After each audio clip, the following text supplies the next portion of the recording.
Welcome to Mindset Matters Book Club YouTube channel. Please subscribe and like to hear new book summaries. I want you to do something for me before we even really get into today's discussion. Okay, I love a good thought experiment, so let's hear it. Right. So I want you to just pause and imagine your safest, most secure relationship. The person who really anchors your life. That one where you know everything about them. Exactly. You know their coffee order by heart. You know the exact cadence of their breathing when they fall asleep. You even know the specific way they tie their shoes. You've built this entire architecture of trust with this human being. Yeah, you really have. No, I want you to imagine all of that just evaporating. And I don't mean fading away slowly over, years of bitter arguments or couples therapy. Right, not a slow burn. No, I mean vanishing in the span of a single phone call on a random Tuesday night. Just poof, gone. Wow. Yeah. It's a terrifying thought experiment, honestly. Yeah. Because we operate on this fundamental assumption that the ground beneath our feet is solid, you know? We really do. We have to, or we'd go crazy. Exactly. And when the person who constitutes that ground suddenly turns into a void, well, the disorientation is just absolute. It's like a psychological free fall. And that free fall is exactly what we are plunging into today. We are doing a deep dive into a remarkable book called Strangers, a memoir of marriage by Belle Burden. It's such an intense book. It really is. It chronicles this terrifying, profoundly disorienting experience of a 20-year marriage ending overnight, and literally without a single warning sign. Which is the wildest part. Right. But we aren't just looking at the timeline of a breakup here. We really want to understand the psychological aftermath of realizing the person you shared your life, your bed, and your kids with is basically a complete stranger. Yeah, because usually, when we talk about a medical diagnosis, there's this expectation of precision. Like you break your arm. The x-ray shows that jagged white line. Exactly. The doctor points at it and says, there it is. It's binary. The bone is broken or it isn't. We find so much comfort in things that can be categorized like that. Right, under those bright fluorescent lights. But then you step into the world of human relationships, right? Of neurodevelopment or acute emotional trauma. And suddenly that x-ray machine is entirely useless. Completely useless. You are looking at a diagnostic landscape that is incredibly murky, especially when you try to diagnose the sudden, violent end of a marriage that looked from the outside and even the inside perfectly healthy. That is just the perfect way to frame it, because you aren't looking for a bone fracture. You're looking for a fracture in a shared reality. Oh, that's a great way to put it. And the terrifying part about this book is that the symptoms of that fracture, well, they're completely invisible until the moment the entire structure collapses. It totally gives way. Right. What we're exploring today goes so far beyond a standard narrative of infidelity. I mean, to file this book under bad breakups would be a massive disservice. Oh, totally. It's so much deeper than that. It's a profound sociological autopsy. We're going to look at generational trauma and this deeply ingrained societal myth of the runaway husband. Which is fascinating, by the way. It really is. And we'll look at the truly insidious ways that communities gaslight abandoned women just to protect their own illusions of safety. I want to start exactly where the book starts, which is the illusion of the nest. Because, the sheer devastation of this rupture doesn't make sense unless you understand the profound sense of safety that existed right before it blew up. That contrast is everything. It is. So set the scene for you. We are in Martha's Vineyard. It's March 2020. The COVID pandemic has just shuttered New York City. Such a scary time for everyone. Right. So the family Belle, her husband James, and their two youngest kids, Evie and Carrie, they've fled the city to quarantine in their isolated island home. And the oldest son, Finn, he's staying with a family friends pod on Long Island. Exactly. So the contrast of this setting is doing so much work here. Outside the walls of this vineyard home, the world is descending into this terrifying global crisis. Remember the anxiety back then? The hospital tents in Central Park, the sirens? The refrigerated trucks. It was apocalyptic. But inside this house, James has constructed this absolute fortress. I mean, he's building these gorgeous crackling wood fires in the afternoon. And he's mixing whiskey sours at sunset, right? Yes, because they read some early rumor that whiskey might kill the virus in your throat. He is locking every single door at night. He's playing the role of the ultimate hyper-vigilant protector. He's even up at 4 a.m. working from a card table to check the global markets. Totally. The atmosphere is just one of intense domestic security against this apocalyptic backdrop, and nothing symbolizes that security more beautifully and tragically than the Osprey nest. Oh, the osprey nest. It's such a central metaphor. It really is. James is completely, undeniably obsessed with this osprey couple that returns to their property every single spring. He doesn't just watch them casually. Right, he actively tracks them. Yeah, he draws the kids into it. He makes them yell, "Hi, Ozzy," at the sky. He even befriends the local wildlife experts. Didn't they actually tag one of them? They did. They managed to tag one of the female ospreys, and they actually named it Belle after his wife. Wow.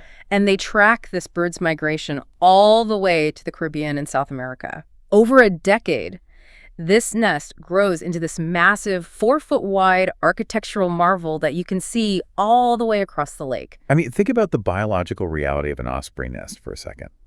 Ospreys generally mate for life. They return to the exact same spot year after year. They don't just build a new one, right? Exactly. They add to the old one.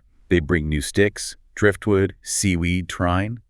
Over decades, an osprey nest can weigh hundreds of pounds. It's a monument to compounding effort. A monument to time. Yes, and that is exactly what a 20-year marriage is. It's the accumulation of shared mortgages, inside jokes, holiday traditions, raising kids. The nest represents stability and family building. And when they arrive on the Vineyard in March 2020, the nest is empty, but it's totally intact. It survived the brutal winter. It's just waiting for the birds to return. Standing there as this towering symbol of resilience. But the devastating irony is that the human nest they've built over 2 decades is about to be systematically, ruthlessly dismantled from the inside. Which brings us to the evening of March 21st, the first night of spring. Oh, man.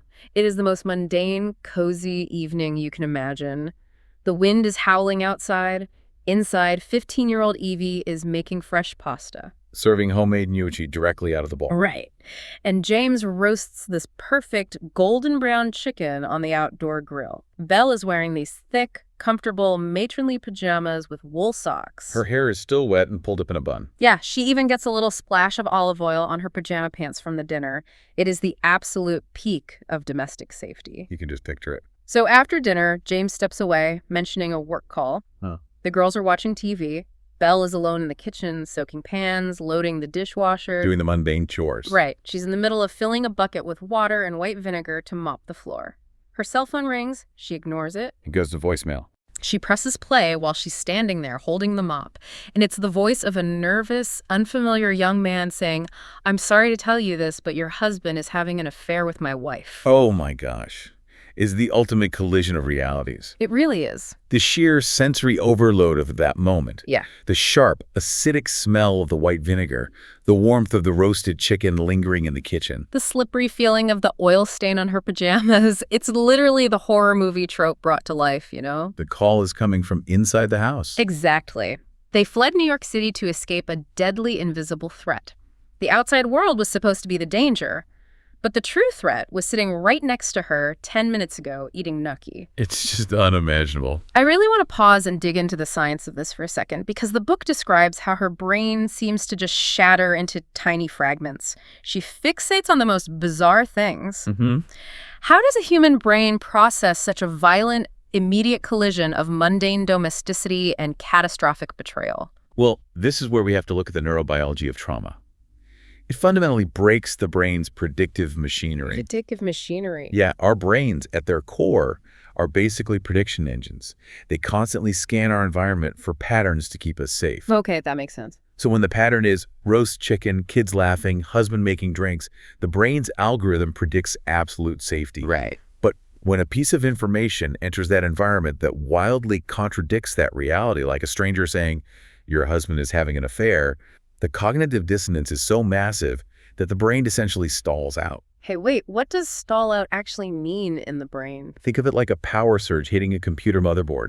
In a normal state, your hippocampus acts like a librarian. It takes in sensory experiences, sequences them logically, puts a timestamp on them, and files them away. As a coherent memory. Exactly. But during a moment of profound, acute shock, what psychologists call a traumatic rupture, the amygdala floods the body with adrenaline and cortisol. The brain's primitive alarm system. Right. The amygdala screams, "threat," and the hippocampus basically goes offline. The librarian drops all the books. Oh. So instead of forming a cohesive narrative, the brain only captures scattered, hyper-focused sensory fragments without any logical context. Which explains why, years later, she still remembers the exact smell of the white vinegar and the feeling of the wool socks. Exactly. Those fragments are burned into the amygdala. She also notices her bare ring finger. Oh, right, the wedding ring. She had taken off her rings the day before and put them in jewelry cleaner because of a rumor that COVID could hide under rings. And in that moment of overwhelming shock, her brain tries to find a magical cause and effect to regain control, right? She actually has the fleeting thought, did taking off my wedding ring cause this? Did I disrupt the universe? Jeez. It's heartbreaking. The brain desperately clings to these physical anchors because the emotional reality has suddenly become a terrifying, bottomless void. And the immediate aftermath, like the confrontation itself, is surreal. She drops the mop. She goes to find him. And he guides her into the guest bedroom. And the setting there is so specific. It is. Their 12-year-old daughter, Carrie, had been playing Fortnite in that room. There are empty packets of cheddar bunnies scattered on the rug. The glowing screen. They are sitting amidst the literal debris of childhood innocence to have a conversation that will end that innocence forever. Right. James sits down, takes her hands, looks her straight in the eye, and lies. He says it meant nothing, it's over, he only loves her. And when she asks how long it's been going on, He says only a few weeks. But the detail that genuinely haunted me, to describe their attraction, he pulls his hands apart from hers and cups them like he's holding an invisible basketball. yes, the invisible basketball. He uses this gesture to show the magnetic force pulling him to this other woman. That gesture is one of the most telling physical details in the entire book. It is a brilliant subconscious attempt to externalize the blame. Well, he is visually describing the affair not as a series of deliberate choices he made, but as a physical force of nature, a gravitational pull outside of his own agency. Like, I couldn't help it. Exactly. It's as if he's saying, it's not a choice I made, it's an energy field I accidentally stumbled into. Or- It minimizes his moral responsibility. While simultaneously telling his wife, to her face, that the chemistry was this undeniable fact of physics. And yet, in the next breath, he tries to package it as insignificant. It meant nothing. So obviously it doesn't mean nothing. And the situation escalates from a domestic nightmare to a literal life or death crisis in minutes. Right, because while Belle is hyperventilating in the bathroom shower, hiding behind the glass door so her kids don't hear her wailing, she texts the husband who left the voicemail. She asks him how long it's been going on. And he replies, I think a month, but I can't text because my wife has tried to kill herself. She's in an ambulance. This development completely derails the expected script of infidelity discovery. Usually the aftermath centers on the betrayed spouse, but the mistress's suicide attempt forces a massive pivot. Suddenly, Belle's crisis is entirely eclipsed by the mistress's medical emergency. And Belle's reaction here is what completely broke my heart. She actually feels panic and worry for the mistress. It really shows who she is. She runs out of the bathroom to find James, thinking she needs to relay the news to help save this woman's life. She's still operating under the assumption that they are a team managing a crisis. But when she finds him, He is already on his cell phone. And his posture is so intimate, his back is hunched, his free hand is cupped over his mouth. He's actively caretaking. he gets off the phone looking deeply relieved and says, she took a few sleeping pills. She's fine. And Belle realizes with absolute horror that she, the wife of 2 decades whose entire world has just shattered, is not the one receiving his care. The mistress has captured all his worry at the exact moment Belle needs it most. That misplaced empathy is the first major psychological indicator of James's detachment. He is actively redirecting his role as the protector away from his family and toward the affair partner. And this detachment accelerates at a terrifying speed. Let's look at the exit. They have this sleepless, agonizing night. At one point, Belle finds James peacefully asleep in their son's bed. As if he doesn't have a care in the world. Exactly. And then at 6 a.m., he walks into their primary bedroom, fully dressed, heavy boots, a black parka carrying a large canvas tote bag. And his eyes, she describes them as narrowed and icy. A coldness she had never seen in 20 years. He just looks at her and says, I've decided I want a divorce. I'm leaving. And when she expresses absolute panic, He dismisses it. He tells her, you'll be fine. You're still young. She was 50 years old. He just wipes the slate clean and walks out the door. this behavior is the absolute hallmark of what sociologists call runaway husband syndrome. Runaway husband syndrome. Yeah, it's a phenomenon where a man, typically in midlife, abruptly leaves a long-term marriage with zero warning, no couples counseling, no mediation, and seemingly zero remorse. They rewrite the history of the marriage to justify their exit, claiming they were never happy. They exhibit this clinical, almost sociopathic detachment from the profound pain they're causing. They shed their life like a heavy winter coat. I have to pause and push back on this, or at least ask the question every listener is screaming right now. Usually when an affair is discovered, there's a script. Right? There's begging, explosive, plate-throwing fights, the let's go to therapy phase. Even if they divorce, there's a messy unwinding process. How does a human being just turn off their emotions like a light switch? It defies empathy completely. How do you look at your crying wife, leave a crater of devastation, and just walk to the ferry in your heavy boots? It defies human nature. It does, but it makes perfect sense within the framework of extreme cognitive dissonance. Okay, unpack that for me. The runaway husband cannot tolerate the psychological discomfort of his own actions. To engage in therapy, to sit in a room and witness Belle's profound pain, to have those explosive fights. He'd have to face what he did. Exactly. It would require him to integrate two wildly conflicting identities: the good family man and the ruthless betrayer. I mean, he can't do that. The human ego often cannot hold both of those identities simultaneously without collapsing into self-loathing. So his defense mechanism is complete compartmentalization and flight. He burns down the house so he doesn't have to look at the mess he made inside it. Precisely. He doesn't just leave the physical house. He vacates his emotional history. And the granular details of this detachment in the book are staggering. It's not just walking out, it's the retroactive realization of his disconnection. Like the bed. Oh, the sleep number bed. Yes. Just 4 months prior, James initiated buying this wildly expensive sleep number bed for their New York apartment. A bed designed for 2 people to share long-term, with dual control. They had 4 delivery men install it. They laughed, playing with the remotes. And Belle lies in this bed after he leaves, staring at the ceiling, wondering, was he already having the affair? Did he already know she was going to leave? Why buy a massive monument to a shared future if you are planning to bolt? Because psychologically, he likely hadn't made the conscious decision to leave yet. Really? Yeah. The runaway husband often lives intensely parallel lives, right up until the discovery forces a choice. Buying the bed was the loyal husband persona acting out its role. Going through the motions. Right. But once the voicemail exposes him, that persona is instantly and permanently discarded for the unencumbered bachelor persona. And we see that bachelor persona emerge in a really disturbing way with their New York apartment. A neighbor texts Belle months later, worried because James is throwing away an alarming amount of stuff. How much stuff? Belle goes there and finds at least a dozen massive black garbage bags in the refuse room.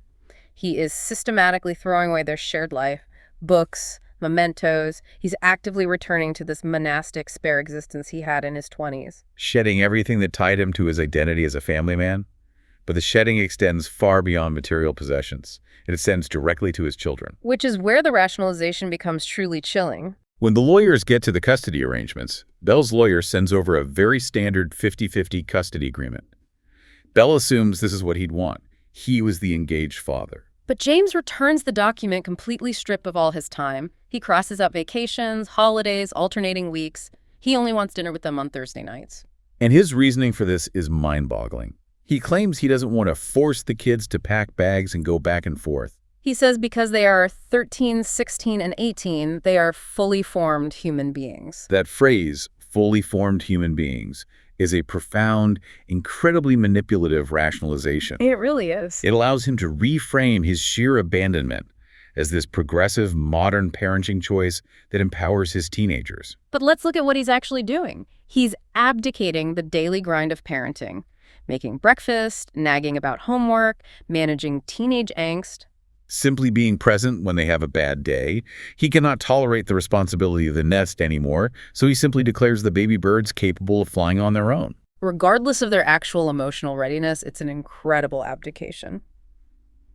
Okay, so we've diagnosed the rupture. We've looked at the bizarre behavior of the runaway husband. But here is where the book elevates from a personal tragedy to a masterclass in sociology. Because to understand why Belle initially reacted with this deep, consuming shame. And this desire to hide the truth and protect James's reputation. We have to talk about ghosts. We have to look at the generational blueprint of silence. Belle didn't invent her reaction out of thin air. She was programmed by her family's legacy. The sociological conditioning here is immense. It's arguably the most powerful force in the book. Yeah. There are these haunting scenes where Belle is doing endless jigsaw puzzles at night on the Vineyard. Trying to pass the sleepless hours. Right. And she writes that she can literally feel the presence of her dead relatives sitting around the table with her. She refers to them as her deads. Which is affectionate but heavy. These aren't just spooky apparitions. They represent the suffocating weight of intergenerational trauma and rigid gender roles. I want to unpack the guest list at this puzzle table because it reads like a history of mid-century high society. It really does. First, there's her grandmother, Babe.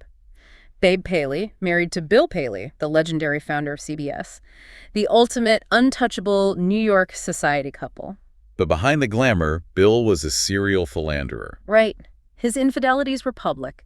It culminated in a famous betrayal where Truman Capote Babe's closest friend published a thinly veiled story in Esquire about Bill having a gross affair. Babe was devastated.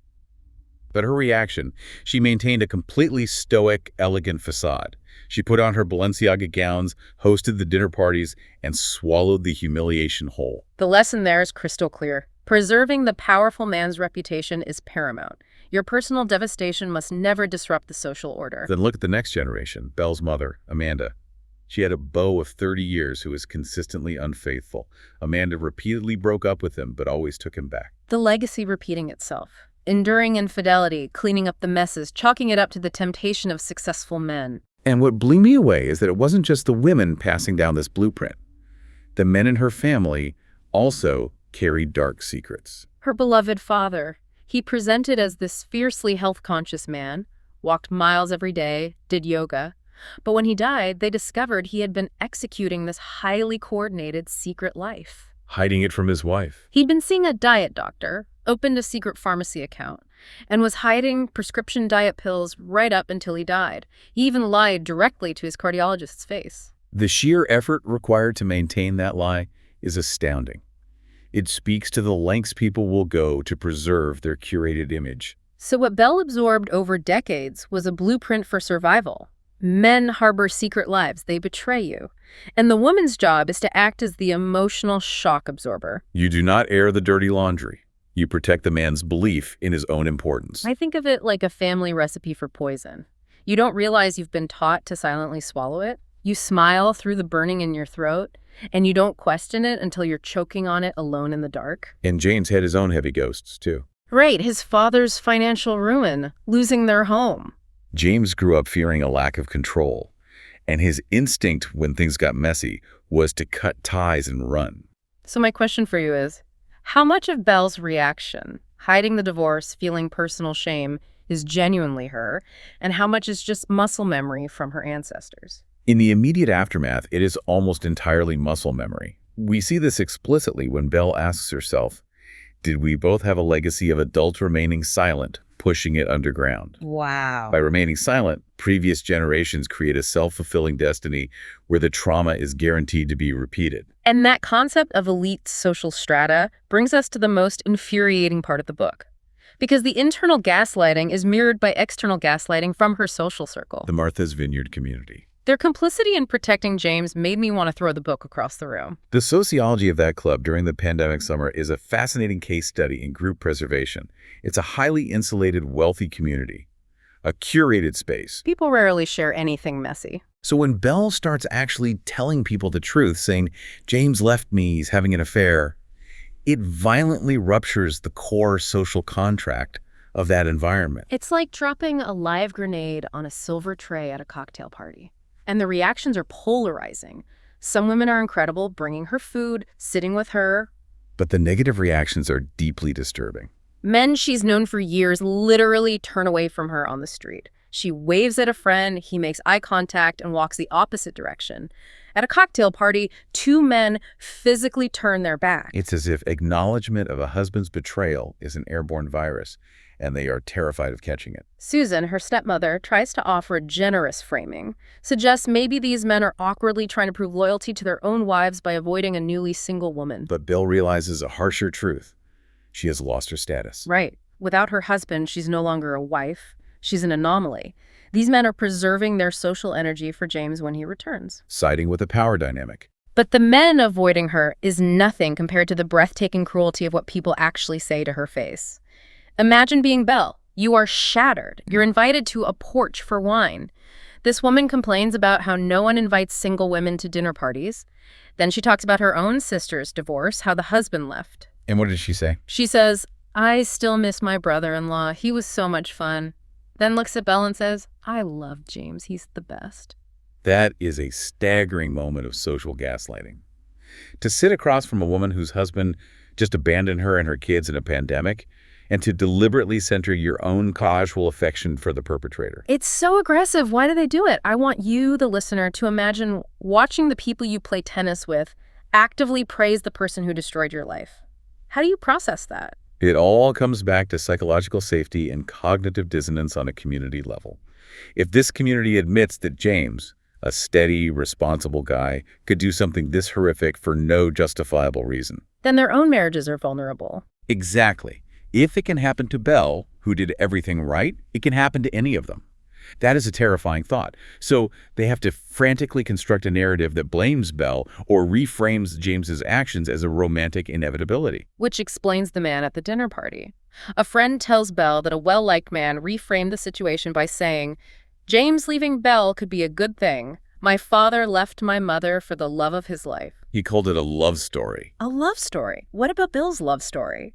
They erased 20 years of her marriage to turn his midlife crisis into a rom-com where he's the brave protagonist. By framing it as a love story, the community neutralizes the violence of the abandonment.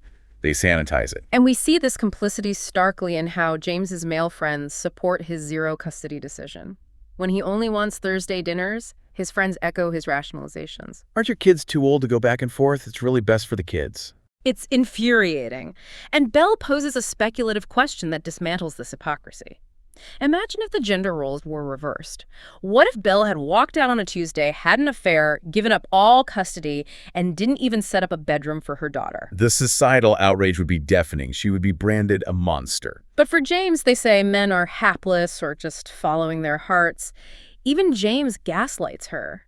When she calls him crying about dealing with COVID isolation, his voice is calm and cold. What does he say? He says, I didn't leave you, I changed residences, and then mocks her. Boo-hoo, poor Belle, always the victim. I changed residences. That is semantic gymnastics designed to evade moral responsibility. He reduces a 20-year marriage to a spreadsheet. And this relentless external gaslighting, combined with her internal programming, pushes Belle to the absolute brink. She wonders if she made it all up, if she is the villain. Which is why the final act of this book, the journey of reclaiming her narrative, is so vital. Is the moment Belle finally stops swallowing the family poison. Yes. We transitioned from Belle as the silent victim to Belle as the fierce author of her own reality. She realizes that speaking out is an act of sheer survival. The silence, the polite smiles, it was literally killing her spirit. So she does the one thing her family ghosts would have strictly forbidden. She writes about it. She takes a memoir class, writes an essay titled, And Then He Was Gone, and submits it to the New York Times' Modern Love column. During the height of the pandemic, against all odds, it gets accepted. And the pushback from her social circle is immediate and vicious. A friend tells her prominent club members are saying, they don't understand why you would do it. It is shocking. Because airing dirty laundry is a far greater sin to them than the actual betrayal. Right. But by publishing this piece, Belle is shining a massive spotlight on the dark crevice James left behind. She is refusing the cleanup duty. And this act of public truth-telling triggers a massive internal shift. There's a legal rebirth as well. When the divorce decree arrives, she sees the V for verses, but she gets the legal right to return to her maiden name. For Belle, changing her name back is a vital declaration. It creates a definitive before and after. She realizes she's holding two versions of herself in her head. The discarded woman waiting for invitations, and the strong matriarch who controls her destiny. And to manage those identities, she uses the spotlight trick her stepmother taught her. When she feels the spotlight shining on the discarded version, she consciously shifts it to the strong matriarch. Reclaiming her physical space, too. Clearing out the dowdy clothes, dressing as a chic French divorcee. The outside matches the inside. And then the universe offers the cinematic validation. She is lying on the wet grass in her yard, and a massive swarm of dragonflies appears, dozens of them, forming a vibrating ball of energy. She thought it was a bad omen at first, right? She did. She Googled it. But it's a deeply rooted symbol of self-actualization and transformation. She looks at it and thinks, this is what was meant to happen. I'm so glad you brought up the dragonflies. We have to contrast them with the osprey nest. The osprey nest represented the rigid external structure of the marriage, tied to one location, relying on the male bird. Wow. Yeah. The dragonflies are dynamic, internal, chaotic, but beautiful. She has stopped staring at the sky, waiting for the bird to return. She realizes she is the energy. She is the swarm. That is brilliant. Which leads us to the final poignant encounter, October 2023. Belle is walking in Brooklyn, near where they had their first date. Suddenly, she hears her name. Belle, Belle. She looks across the street. And there's James, looking handsome, wearing bright orange sneakers, smiling widely, waving his arm with intense enthusiasm, like a long-lost friend. The cognitive dissonance of that is astounding. This is the man who sneered, boo-hoo. The man who stripped his time with his kids, and now he's waving joyfully like old college buddies. And Belle's reaction is the culmination of everything. She doesn't scream. She slows her pace, smiles, waves back, says hi, and then simply turns her head, resumes her path, and keeps walking, Leaving him standing there. The power dynamic entirely shifted. By waving back and walking away, she isn't seeking revenge. No, it's the ultimate victory of integration. James couldn't integrate his contradictions, so he burned his life down. Belle integrated hers. She realizes James isn't a cartoon villain. He's a flawed man with unhealed wounds. And someone she can survive without. A stranger. The true rebirth isn't destroying him. It's the peaceful acceptance of his irrelevance to her survival. The opposite of love isn't hate. It's indifference. Wow. Let's bring this all together. We journeyed from the safety of the osprey nest through the shattered reality of a voicemail, the chilling exit, the heavy ghosts of generations, and the gaslighting of society. To the ultimate triumph of reclaiming one's name and waving goodbye to the stranger. It really makes you think about the architecture of our own lives. If the people we sleep next to for decades can harbor secret lies and entirely different personas, it raises an unsettling question. It suggests the only person we can ever truly know and must fiercely protect is ourselves. Because when the osprey nest shatters on the ground, who are you when you are standing on the ground alone? That's the question you have to answer. I want you to reflect on this book's profound lessons on resilience and owning your own story.